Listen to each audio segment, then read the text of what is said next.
sana Tobias Chanja akitoka tu katika soko la Marikiti, kaunti ni ya Mombasa. Kadhi tu ni baadhi ya maoni kutoka kwa wananchi. Ila sasa tukiondokea hayo, tuende moja kwa moja hadi bunge la kitaifa. Tunarejea tena upande huo. Ila sasa tutakuwa tunaungana naye Ian Keitani ambaye hivi sasa ananijuza Seneta Samson Cherarkey yupo naye, atakuwa anatujuza.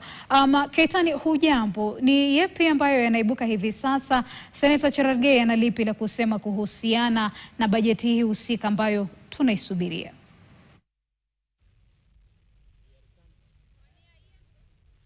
Naam, shukran sana Milia Kisienya. Niko kwenye majengo ya bunge hapa jijini Nairobi ambapo waziri wa fedha John Mbadi anatarajiwa kufika katika bunge hili leo ili kuweza tu kuwasilisha makadirio ya bajeti ya mwaka 2026-27. Na niko hapa na seneta wa Nandi Samson Cherarkey ambaye ataweza tu kutuelezea mawili matatu kuhusiana na bajeti hii. Labda karibu sana bwana Seneta Cherarkey kwa runinga KTN. Asante. Labda tuanze tu na bajeti hii. Tunazungumza kwa lugha ya Kimombo, 4.8 trillion. Some say we are being over ambitious because this is, the highest budget that we've ever had. But questions are being raised about whether we are over ambitious. Is it too high?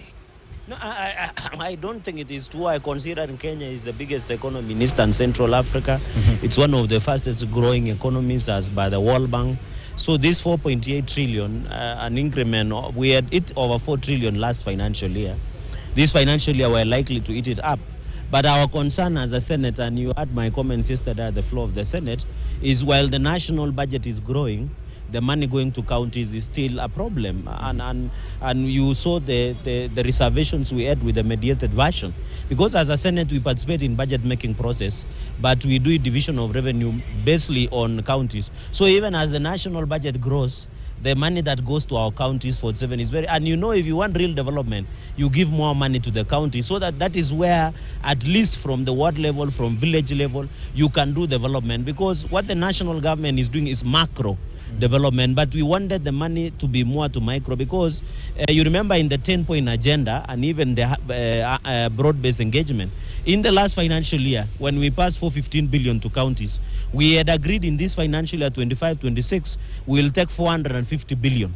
But when the mediation went, the National Assembly cut down to 428 billion, although there is an increment from 415 billion last financial year. Correct. Of 13 billion, there is still a lot that needs to be done to counties. So as the national budget grows, we expect that also the county money, or the money that goes to the counties, grows. Because what is shocking is the chair of the budget is an ODM member, the CS is an ODM member, but there is still delay of disbursements to counties, which is affecting development. Okay. And by the way, the argument in conclusion is that because there is corruption in counties, there is what do we call mismanagement of resources in counties, they are failing to note that even at the national level, there is issue of poor usage of resources, there is corruption. So the National Assembly cannot lecture Senate by telling them we can't give more money to counties because of corruption. Okay. What are they doing at the national level? Okay. So I think another aspect I wanted to bring is on the raise of the revenue, because also this is a deficit budget.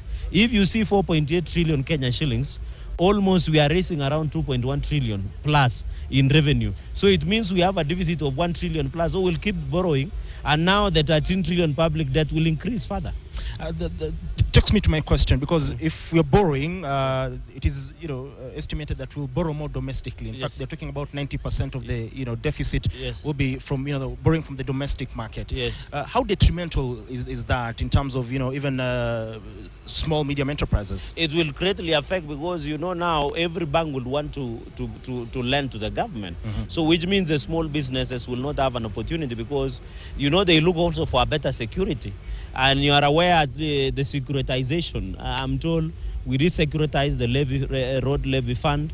We want to securitize housing levy. And I was shocked to learn today that over 100 billion is yet to be remitted by employers, that is deducted from the housing levy.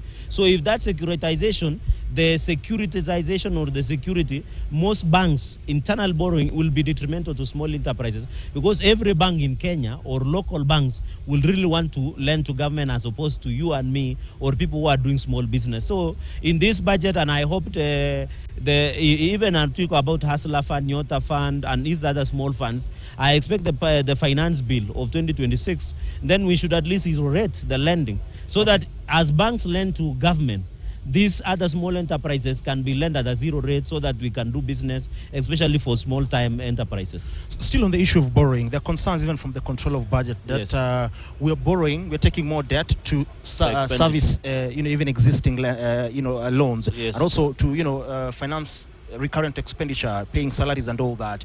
I mean, the COB says that should not be the way. So how can we go about it? No, I agree with controller of budget, and we have a sitting, I sit in Public Accounts Committee. We have with controller of budget.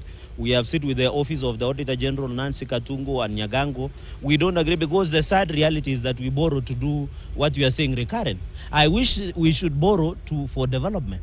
So if we are going for daily expenses, it doesn't make sense as a country. We are working in a very tight rope that risks even the raising of revenue, the development agenda. So I agree with you that we still have a long way to go. And I think the biggest threat, and I think what Controller of Budget said yesterday, because he removed a medium term of 9 months, and so there is wastage both at the national and counties, the biggest threat is in terms of we don't spend it rightly. We spend it in wastage. If we can ensure the value of the money we borrow go to the intended development agenda, it would have been easier. But now we are borrowing for recurrent expenditures like buying newspapers, buying tea and mandazi in offices, buying flowers. I wish when we are borrowing, we are doing mega road projects, we are doing dams, we are giving counties enough resources so that they can be able to discharge the issue of bursary, the issue of drugs in hospital. And even you saw KEMSA saying they have expired drugs worth 1 billion Kenya shillings. Okay. So these are the wastages that we are talking about. Because, for example, if you are losing 1 billion over expired drugs and yet we are borrowed that money, then there is still a bigger problem of wastage and issues of misappropriation of funds. We talk about these issues, wastage and misappropriation of funds, borrowing for recurrent expenditure. Those are problems that we identify. What are the solutions? What can we do to avoid all this? So for Kenyans to see the value of this budget, and I said the other day that sometimes corruption is budgeted in both budget and procurement. The only problem, and you had my comments on the floor of the Senate, that we have accountability mechanisms. We have EACC.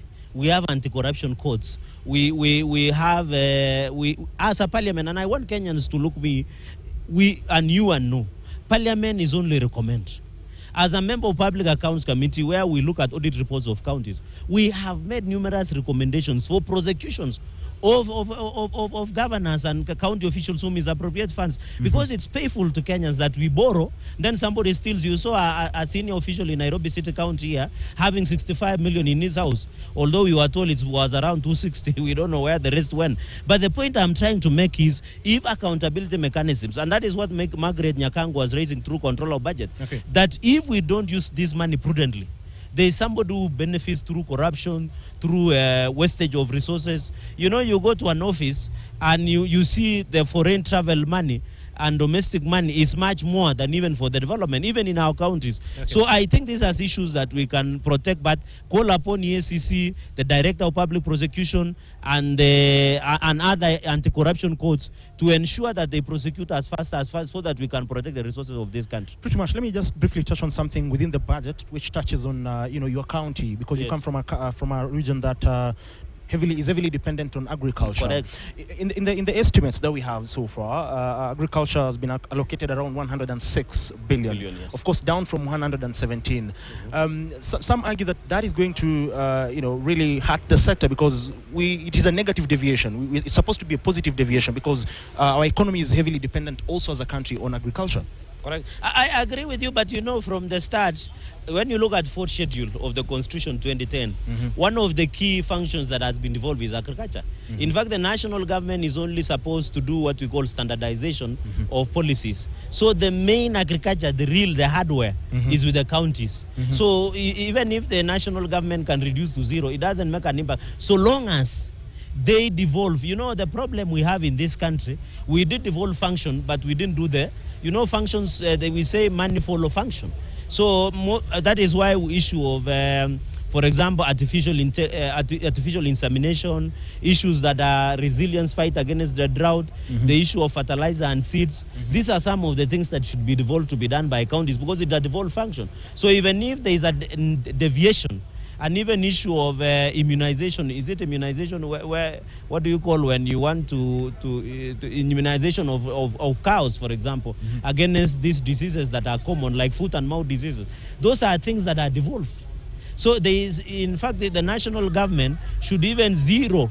And that is why my argument yesterday was that we should ensure, instead of national doing markets, for example, doing markets, doing UHC, community health promoters, and all these payments, these things that national government is doing. Why don't they give money to counties for them to do, including agriculture? It doesn't, you can see Flocker, the one that is Flocker, there is one that is given through partner and conditional grants. Those are things that we can give counties to do. So on agriculture, where I come from, the only challenge I have in conclusion, because I know we are spent for time, is on the issue of pricing of tea. We still have a challenge, the issue of pricing of maize. You know, those are standardization policies that the government can assist us in terms of pricing, so that we can get value to the farmers in the village. Finally, Mheshimiwa, yes. If you look at our debt again, it is around 68-69% of the GDP. Yes. The ceiling is around 55. Yes. We are far much beyond that. I remember in the last parliament, we didn't raise, but when we came back, we say as per the GDP. But you know, I've just told you, we'll keep borrowing.